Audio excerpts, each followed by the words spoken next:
तो भाई लोग इस वीडियो में बहुत ज्यादा मजा आने वाला है क्योंकि इस वीडियो में फाइट होने वाली है शावेन वर्सेस फेंकिंगर की। और इतना ही यहाँ पर एक हुनक्लैन के बंदे को भी दिखाया जाएगा जो कि हुनक्लैन के लीडर बनने के दो कैंडिडेट में से एक है। और शावेन उसे देखकर बहुत ज्यादा शॉक्ड होने वाला है क्योंकि वो उस बंदे में एक ऐसी चीज को देखेगा जो कि उसने अभी तक हुनक्लैन के एक भी बंदे में नहीं देखी है। और क्वीन मेडुसा और सुनर का फाइनली अब आमना सामना होने वाला है। तो चलिए फटाफट से इस वीडियो को स्टार्ट करते हैं। तो जैसे कि हमने इसके पिछले वीडियो में देखा था कि शावेन ने 9 स्टार 2 दिन पर ब्रेक थ्रू कर दिया था और वो सभी एंशिएंट रीजन स्टेज पर भी आ गए थे। लेकिन तभी शावेन को फेंकिंगर ने बोला था कि ये कोई ऐसी जगह नहीं है जहाँ पर कि तुम आ सकते हो। और ये आवाज चारों तरफ गूंज उठी थी। तो अब आगे तो वीडियो के स्टार्टिंग में कोल्ड वॉइस सडनली सभी का अटेंशन अपनी तरफ खींच लेती है और यहाँ पर सभी लोगों की नजर शावेन और फेंकिंगर पर शिफ्ट हो जाती है। और वुक्लैन के लोग जो कॉर्नर में स्टोन स्टेज पर बैठे हुए थे उनकी भी नजर इन पर आ जाती है। और एक ग्रीन आउटफिट वाली यंग लेडी जो कि आईज क्लोज कर रेस्ट कर रही थी जो कि सुनरी थी वो भी शाइन को देख लेती है। और शाइन को देखकर पहले सरप्राइज होती है लेकिन बाद में खुश भी हो जाती है। लेकिन तभी गुआ जो कि वुक्लैन के ग्रुप में था वो बोलता है लगता है कि शावेन ने हेवन डीमन फोनिक्स ट्राइब से भी पंगे ले लिए। लेकिन तभी यह देखकर सुनर गुस्से में बोलती है हेवन डीमन फोनिक्स ट्राइब सच में हद पार कर रही है। लेकिन गुकिंग यान सुनर से बोलता है रिलैक्स, शावेन इन्हें खुद संभाल लेगा क्योंकि वो ये सेंस कर सकता था कि शावेन की पावर 9 स्टार 2 जोन पर पहुंच चुकी है। और जब उसने गोया जो कि 8 स्टार पिक 2 जोन पर था और शावेन जब 5 स्टार 2 जोन पर था तब उसने उसे हरा दिया था। और अब तो शावेन की पावर और ज्यादा है। भले फेंकिंगर का और अजीब हो लेकिन शावेन उसे हरा सकता है। तो सुनर भी इस पर हमें नोट करती है और उसकी नजर काइलिन पर रुक जाती है और उसे अजीब से इमोशन आते हैं। और अब पूरा स्टोन स्टेज साइलेंट हो जाता है और सबकी नजर शाइन पर टिकी हुई थी। लेकिन तभी शाइन स्माइल करता है और बोलता है ये नॉइजी लड़की इसे कुछ कहना बेकार है। और वो पीछे के ग्रुप से कुछ कहता है और स्टोन स्टेज के ऊपर आगे बढ़ जाता है। और उसने फुल्ली फेंकिंगर को इग्नोर कर दिया था जिसे देखकर उसे बहुत ज्यादा गुस्सा आता है। और फेंकिंगर अपने हाथ को वेव करती है और एक कलरफुल एनर्जी का पिलर शाइन की तरफ शूट हो जाता है। लेकिन शाइन इसे देखकर स्माइल करता है और रुकता है और अपने लेफ्ट हैंड से उस पिलर को पकड़ लेता है और उसके ऊपर अपनी फ्लेम लगाकर सीधा फेंकिंगर की तरफ भी उसे अटैक कर देता है। लेकिन फेंकिंगर इंस्टेंटली उस पिलर से अपने कनेक्शन को तोड़ देती है जिससे वो खत्म हो जाता है। और तभी उसके बॉडी से एक पावरफुल ऑरा बाहर निकलता है और फोनिक्स की आवाज चारों तरफ इको होने लगती है। और शावेन ने देखकर शॉक हो जाता है और बोलता है ये तो एंशिएंट हेवन फोनिक्स वाली फीलिंग है। और उसके मन में शॉक आ जाता है और उसे फिर याद आता है कि उसने एंशिएंट रिमेन्स में एक एंशिएंट हेवन फोनिक्स की डेड बॉडी को देखा था। और उसे समझ आ जाता है कि फेंकिंगर की पावर उसी की वजह से बूस्ट हुई है। और तभी फेंकिंगर शाइन से बोलती है आज तुम्हें अपनी जान देनी होगी और मुझे जो पेन हुआ है उसकी कीमत चुकानी होगी। और ये बोलकर उसका फेस कोल्ड हो जाता है और उसकी आंखों में डीप हेटेड था। और जब शाइन के ग्रुप ने ड्रैगन फोनिक्स ओरिजिन फ्रूट को ले लिया था तब फेंकिंगर को उसके क्लैन से पनिशमेंट मिली थी। और जब उन्होंने उस एंशिएंट हेवन फोनिक्स की डेड बॉडी को अपने क्लैन ले गए थे और उनके क्लैन वालों ने उस बॉडी से एसेंस ब्लड को निकाला था और कुछ लोगों में ट्रांसप्लांट कर दिया था लगभग 10 लोगों में। और उनमें से बस 2 ही लोग सर्वाइव कर पाए थे। उनमें से एक फेंकिंगर थी और बाकी के 8 लोग मारे गए थे। और जब शाइन का ग्रुप ये देखता है कि फेंकिंगर ने पहले ही अटैक कर दिया है तो वो भी अपने हाथों में दुई की ला लेते और अटैक मोड में रेडी हो जाते।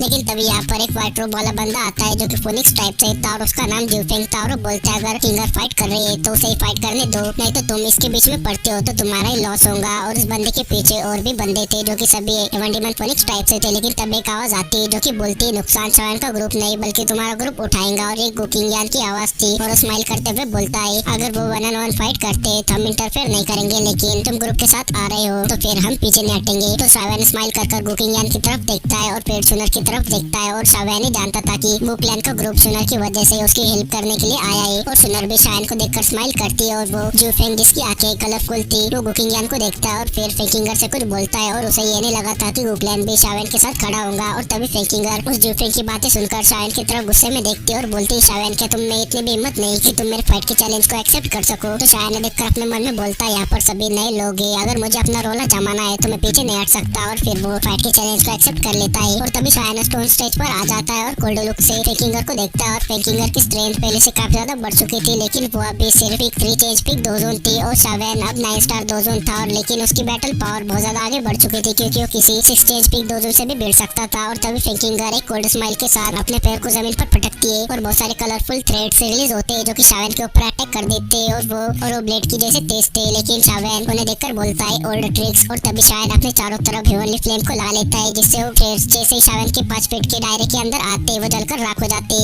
और शावेन बोलता है भले तुम्हारी स्ट्रेंथ पहले से काफी ज्यादा बढ़ गई हो लेकिन तुम इसे अच्छे से कंट्रोल नहीं कर सकती है। बिल्कुल ऐसा है जैसे कि किसी गरीब के हाथ में कीमती चीज लग गई हो। और उसके बॉडी से बहुत सारी फ्लेम बाहर निकल रही थी और वो आराम से एक कदम आगे बढ़ाता है जिसे देखकर फेंकिंगर को बहुत ज्यादा गुस्सा आ जाता है और वो चिल्लाते हुए बोलती है हेवन फोनिक्स शैडो। और स्काई में एक बहुत बड़ा एंशिएंट हेवन फोनिक्स का शैडो बनता है जो कि हजारों फीट बड़ा था और उससे एक एंशिएंट प्रेशर फील हो रहा था। और वो जायंट फोनिक्स जोर से चिल्लाता है और उसके दोनों विंग्स ओपन हो जाते हैं और फुल स्पीड से शावेन के ऊपर अटैक कर देता है। और इसकी स्पीड से स्टेज के आसपास के लोगों के एक्सप्रेशन चेंज हो जाते हैं। लेकिन शावेन इस अटैक को देखकर अपनी जगह से जरा सा भी नहीं हिलता और बोलता है सेम ओल्ड ट्रिक्स। और तभी उसकी आंखों में गोल्डन लाइट चमकती है और शावेन एक कोल्ड स्माइल करता है और बहुत ज्यादा गोल्डन लाइट पूरे स्क्वायर को घेर लेती है और जैसे कि यहाँ पर गोल्डन सन बन गया हो, जिस वजह से सभी लोगों की आंखें आधी बंद हो जाती है क्योंकि ये लाइट का ग्लेयर बहुत ज्यादा था और किसी को भी क्लियरली नहीं दिख रहा था कि वहाँ पर ह्यूमन फिगर है या नहीं, क्योंकि सभी की आंखों में सिर्फ गोल्डन लाइट ही चमक रही थी। लेकिन वहाँ पर जितने भी लोग थे वो कोई नॉर्मल लोग नहीं थे और उन्हें आसमान में हेवन फोनिक्स का इल्यूजन दिखता है जो कि बहुत हेवी एनर्जी के साथ सीधा आकर शावेन से टकरा जाता है, जिससे स्क्वायर का पूरा ग्राउंड हिल जाता है और एनर्जी की शॉक चारों तरफ फैल जाती है और वहाँ पर धूली धूल हो जाती है। और उन लोगों को भी इस वजह से पीछे हटना पड़ता है और डस्ट सब जगह पर फैल गई थी, जिस वजह से किसी को भी एग्जैक्ट सिचुएशन नहीं दिख रही थी और सभी को लग रहा था कि शायद निपट गया। और फिंगर जहाँ डस्ट उठी थी उसी तरफ देखती है और उसकी टेंस बॉडी थोड़ा रिलैक्स हो जाती है, क्योंकि जब से वो शायन से मिली थी आज वो पहली बार था जब उसने शायन को ऐसा टेस्ट दिया था। लेकिन वो खुश हो ही रही थी कि तभी डस्ट वाले एरिया में का ग्राउंड शेक करता है और एक गोल्डन लाइट फिर से चमकने लगती है और वो लाइट इंस्टेंटली एक फिगर में बदल जाती है और घोस्ट की तरह फिंगर के सामने यहाँ पे रोती है और फिंगर इसे देखकर बहुत ज्यादा शॉक हो जाती है और बोलती है तुम कैसे, ये तो इम्पॉसिबल है। और शावेन को फिंगर के अटैक से कुछ भी नहीं हुआ था और फिंगर के कुछ करने से पहले शावेन एक रेप्टा फिंगर को झड़ देता है और उसकी आवाज पूरे एरिया में गूंज उठती है। और शावेन का रेप्टा इतना ज्यादा खतरनाक था कि फिंगर इससे सीधा जमीन पर जाकर गिरती है और जमीन से रगड़ते हुए 100 मीटर दूर जाकर रुक जाती है और उसके फेस के ऊपर एक रेड हैंडप्रिंट आ गया था और उसके लिप्स कॉर्नर से ब्लड बाहर निकल रहा था और फिंगर के चेहरे पर डिस्प्ले साफ साफ दिख रहा था। और शावेन ने उसे ऐसा चाटा मारा था कि वो बेहोश हो गई थी और शावेन बोलता है तुमने किसी मेथड का यूज कर अपनी स्ट्रेंथ को बढ़ाया है, तुम्हारी जो स्ट्रेंथ थी वो खुद की नहीं है, तुमने किसी स्ट्रेंज मेथड का यूज कर अपनी स्ट्रेंथ को बढ़ाया है। और वो बोलता है रियल स्ट्रेंथ वही है जो कि खुद से मिले। और जब उसने जाओ जॉन की नई टेस्ट ली थी तो उसने अपनी पावर को सप्रेस किया था, लेकिन फिंगर ने ऐसा नहीं किया था, बल्कि उसने सब कुछ इग्नोर कर अपनी पावर को बढ़ाने पर फोकस किया था, जिस वजह से उसकी पावर शायन की जितनी नहीं थी। और ऐसे कभी भी कल्टीवेटर को ट्रू पिक नहीं मिल सकता। और ये देखकर आसपास के कल्टीवेटर्स बातें बनाते हुए बोलते हैं शावेन ने तो एक ब्यूटीफुल लड़की पर बिल्कुल भी मर्सी नहीं दिखाई, ये काफी ज्यादा वायलेंट है। अगर मैं उसकी जगह होता तो मैं इतनी खूबसूरत लड़की को कभी भी नहीं मार पाता, लेकिन शायन को इनसे कोई भी फर्क नहीं पड़ता, क्योंकि फिंगर ने जब उसके ऊपर पहले अटैक किया था तो वो जानलेवा अटैक था और शावेन के लिए फिंगर एक एनिमी थी, ना कि कोई लेडी। और शावेन अपने एनिमी पर बिल्कुल भी मर्सी नहीं दिखाता, फिर चाहे वो लेडी हो या खूबसूरत लड़की, उसे उससे बिल्कुल भी फर्क नहीं पड़ता। और हेवन डेमन फोनिक्स टाइप का ग्रुप है देखकर तो बहुत ज्यादा शौक था और उन्हें इस वजह से बहुत ज्यादा गुस्सा भी आता है और शावेन के ऊपर अटैक करने के लिए जाने लगते हैं। लेकिन तभी जियोफेंग बोलता है स्टॉप, फिंगर वीक थी इसलिए वो हार गई, तो उसे उठा लो। और उसकी आंखें शायन पर टिक जाती है और वो शायन से बोलता है तुम थोड़े से स्ट्रॉन्ग हो, लेकिन शायन उससे बोलता है अगर किसी को मेरी स्ट्रेंथ चेक करनी है तो वो खुद आए, ना कि किसी ऐसी लड़की को भेजे। तो जियोफेंग ये देखकर हल्का सा हंसता है और बोलता है समझ के अगली बार मैं खुद आऊंगा। और उसकी आंखों में एक डेंजर सी लाइट थी तो शावेन उससे बोलता है किसी भी टाइम में तुम्हारा इंतजार कर रहा हो। और शावेन हल्का सा मुस्कुराता है, फिर उसे इग्नोर कर अपने ग्रुप के साथ गुडलैंड के ग्रुप के पास चला जाता है। और जियोफेंग धीरे धीरे सीरियस हो जाता है और उसकी स्माइल गायब हो जाती है और अपने पास एक जेट को निकालता है और क्रश कर देता है। और तभी गुहुआ हंसता है और शावेन से बोलता है तुम तो बहुत ज्यादा रूथलेस निकले, मैंने पहली बार किसी लड़की को ऐसे किसी को बीट करते हुए देखा है। तो शावेन थोड़े से हेल्पलेस से एक्सप्रेशंस देता है और तभी शायन गुकिंगियान और बाकी सभी को ग्रेट करता है और उसकी नजर शुनर पर पड़ती है और शुनर सॉफ्टली मुस्कुराती है और शायन से बोलती है शायन के इस बार आप काफी ज्यादा लेट आए हो। और फिर वो पीछे देखती है और थोड़ा सा स्माइल करते हुए बोलती है ये एल्डर सिस्टर काइलिन है ना, शायन के ने आपके बारे में काफी बताया है, जिसे सुनकर काइलिन थोड़ा शॉक्ड हो जाती है। और काइलिन ने पहले जाउडिन से शुनर के बारे में सुना था और उसके मन में इसकी वजह से थोड़ा सा गिल्ट आता है, क्योंकि वो जानती थी कि अगर मैग्मा वर्ल्ड में शायन के साथ उसका वो कांड नहीं हुआ होता तो शुनर ही शावेन की वाइफ बनती। लेकिन काइलिन इस पर अपना सॉफ्टली सर हिलाती है और शावेन यहाँ पर ऑकवर्ड फील करता है और कुछ कह नहीं पाता, बस साइलेंटली सबके साथ बैठ जाता है। और उसके ग्रुप में मोस्टली वुमेन्स ही थी, फ्लावर सेट के कुछ एल्डर्स के अलावा सब ब्यूटीफुल लड़कियां थी। और गुकिंगियान और बाकी सभी इस वजह से अजीब महसूस कर रहे थे और उन्हें समझ आ जाता है कि काइलिन कौन है। और उनके मन में एक थॉट आता है कि क्या शावेन सच में इन दोनों ब्यूटीज का मजा लेगा जो कि भला की खूबसूरत थे। और उन्हें ये देखकर तो शायन से जलन होने लगती है और मुझे भी ऐसे जलन हो रही थी, तो उन्हें कैसे नहीं होंगी।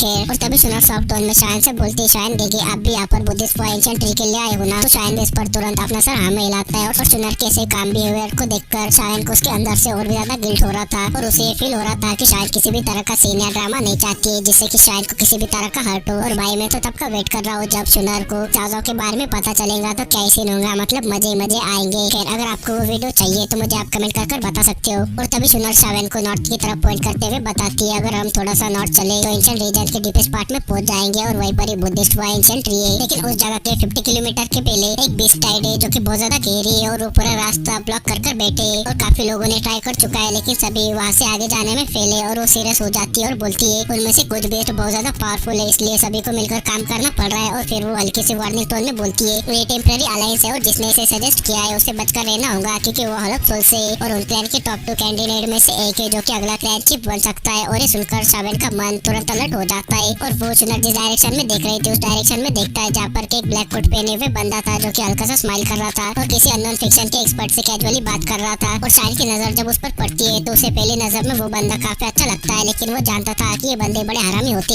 भले ही ऊपर से कितने भी अच्छे क्यों ना दिखे लेकिन अंदर से वही एविल रहते। और शायन को जब भी हॉल ऑफ सोल के बंदे से ऐसी वाइब आती है तो शायन के दिल में डेंजर का सायरन बजने लगता है। और जब हेवन डीमन फिनिक्स शायन का पंगा हुआ था तब इस बंदे ने कुछ भी नहीं किया था, इस वजह से शायन का ध्यान उस पर नहीं गया था। लेकिन जैसे ही शुनर ने इसका आइडेंटिटी बताई शायन इससे फुल अलर्ट हो गया क्योंकि उनके काफी ज्यादा मिस्टीरियस क्लैन है और साथ ही बहुत ज्यादा डेंजर भी। और ये बंदा ऊपर से बहुत फ्रेंडली लगता हो लेकिन अंदर से बहुत ज्यादा खतरनाक होगा। और वो एक कहावत है ना, जो कुत्ते काटते हो कभी भोगते नहीं। शायन को बिल्कुल उस बंदे से ऐसी ही वाइब आ रही थी और शुनर के हिसाब से ये बंदा उन क्लैन का नेक्स्ट लीडर बन सकता है, जिसे देखकर शायन बोलता है तो इसका मतलब सिंपल है, इस बंदे से पंगा लेना डेंजरस होगा। दुनिया जैसे पावरफुल लोग भी इतना बड़ा टैग नहीं ले पाए। और शायन उस बंदे को ऑब्जर्व कर रहा होता है तो तभी वो बंदा धीरे से मुड़कर शायन की तरफ देखता है और हल्की से स्माइल देता है, जिसे देखकर शायन की आंखें नैरो हो जाती है। उस बंदे की स्माइल बाहर से फ्रेंडली लग सकती है लेकिन ये अंदर से एविल है। और शायन इंस्टेंटली शुनर की तरफ देखता है और बोलता है ये बंदा काफी ज्यादा डेंजरस है। और शुनर सीरियस होते हुए बोलते है इसका नाम हुन्यू है और नाम थोड़ा सा लग सकता है लेकिन ये बंदा प्योर डेंजर है। और इन्फो के हिसाब से उन क्लैन के अंदर एक कंपटीशन होता है जो कि बहुत ज्यादा ब्रूटल होता है और जो हार जाता है उसका बहुत बुरा हाल होता है। लेकिन ये हुन्यू उस कंपटीशन को कभी भी नहीं हारा और इसके पास डिवाइन ब्लड लाइन है, जिसे देखकर शायद शॉक्ड हो जाता है और बोलता है डिवाइन ब्लड लाइन, इसलिए शायद ये बंदा कभी फेल नहीं हुआ। और अगर ये बंदा थोड़ा भी स्मार्ट हो तो इसका फ्यूचर लिमिटलेस होगा। और कुकिंग ज्ञान शायद से सीरियस टोन में बोलता है कि बंदा दूसरे उन क्लैन के बंदों के जैसा नहीं है जो कि हमेशा अटैक के मोड में रहते हैं, लेकिन ये बंदा फ्रेंडली शो करता है लेकिन अंदर से प्योर एविल और रूथलेस है। तो शायन इस पर नोट करता है और शायन ने डिसाइड कर लिया था कि अगर उसे मौका मिले तो ये उसका पहला टारगेट होगा, क्योंकि ये दोनों एक में के एनिमी है तो कोई ना कोई पहले तो अटैक करेगा। और शायन आसपास देखता है जहाँ पर के 1000 के करीब स्ट्रॉन्ग एक्सपर्ट यहाँ पर इकट्ठा हुए थे। तो शायन सुनर से पूछता है क्या इस बार बेस्ट को फुल असल्ट करने वाले है, तो सुनर बेस्ट पर हाँ बोलती है और वो बोलती है सबको गैदर करके एक ही बार में बेस्ट टाइट को तोड़नी होंगी, वरना कोई भी फ्रिक्शन अकेला सर्वाइव नहीं कर पाएगा और हम सबको साथ ही चलना पड़ेगा, तभी सेफ्टी की चांस है। तो शायन बेस्ट पर हमें नोट करता है लेकिन तब एक आवाज आती है जो कि पूरे स्क्वायर में गूंज उठती है, जो कि हुन्यू की थी। और हुन्यू बोलता है सबको अपनी सिचुएशन के बारे में पता है और हमारा टारगेट एक ही है, बुद्धित्व एंशिएंट ट्री, जो कि एंशिएंट वेस्टलैंड के सबसे डीप पार्ट में। और हम बाद में एनिमी बने या नहीं वो फ्यूचर की बात है, लेकिन अभी के लिए कोई भी अकेला भी इस टाइट को क्रॉस नहीं कर सकता। सिर्फ एक ही ऑप्शन है, अलायंस बना और एक एरो की तरह एक साथ चार्ज करो, तभी अभी बीस टाइट टूट सकती है। और अलायंस में कोई रैंक नहीं होगा और कोई किसी को कमांड नहीं करेगा, सिर्फ सपोर्ट मिलेगा। और जो ज्वाइन नहीं करना चाहते वो यही रुक सकते हैं और कोई उन्हें फोर्स नहीं करेगा, लेकिन उन्हें खाली आती वापस जाना पड़ेगा। तो सभी एक मोमेंट के लिए साइलेंस हो जाते हैं लेकिन स्लोली लोग एग्री होने लगते हैं और सभी को पता था कि अकेले कुछ भी नहीं हो सकता। और जीफेंग भी बोलता है ब्रदर हुन्यू सही कह रहे हैं, तो हुन्यू जीफेंग को इसके लिए थैंक्स बोलता है और सभी एक इसके लिए कन्विंस हो जाते हैं और क्राउड में एग्रीमेंट का वेव फैलता है। और सेवन क्विकली ऑब्जर्व करता है और बोलता है ये बंदा भी नॉर्मल नहीं लगता। तो बुकिंग यान एक्सप्लेन करता है ये जीफेंग ये मैजिकल बेस्ट वर्ल्ड में काफी फेमस है और नेक्स्ट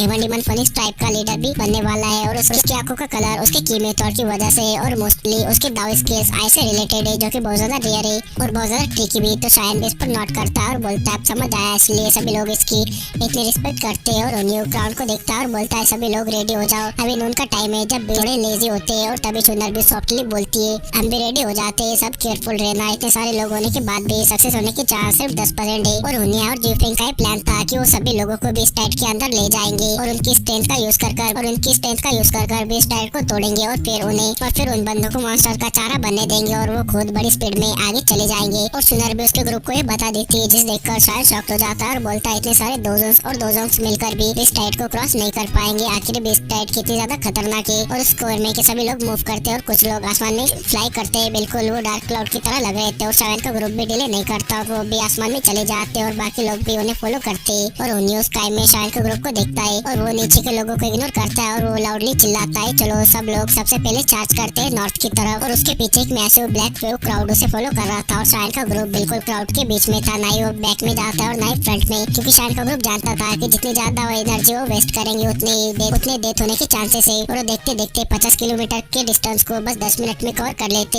और फिर उनके सामने वो जगह आ जाती है जहाँ पर कि वो सभी बेस्ट थे, जिस देखकर शायद बहुत ज्यादा शॉक्ड हो जाता है और बोलता है तो ये बेस्ट टाइड सच में बहुत ज्यादा टेरिफाइंग है। और वो बेस्ट टाइड के आखिरी छोर को देखता है और बोलता है क्या बुद्धिस्ट एंशिएंट ट्री उस बेस्ट टाइड के पीछे। तो फिर इसी के साथ इस वीडियो को यहाँ पर एंड करते हैं और इसके नेक्स्ट पार्ट में फाइनली वो बुद्धिस्ट ट्री के पास जाने वाले हैं जहाँ पर कि उन्हें मिलेंगे बांशिन के पपेट्स, जो कि देखने में बहुत मजा आएगा। तो इसके नेक्स्ट पार्ट के लिए इस वीडियो पर 50 कमेंट्स और 500 लाइक्स कंप्लीट करवा दो।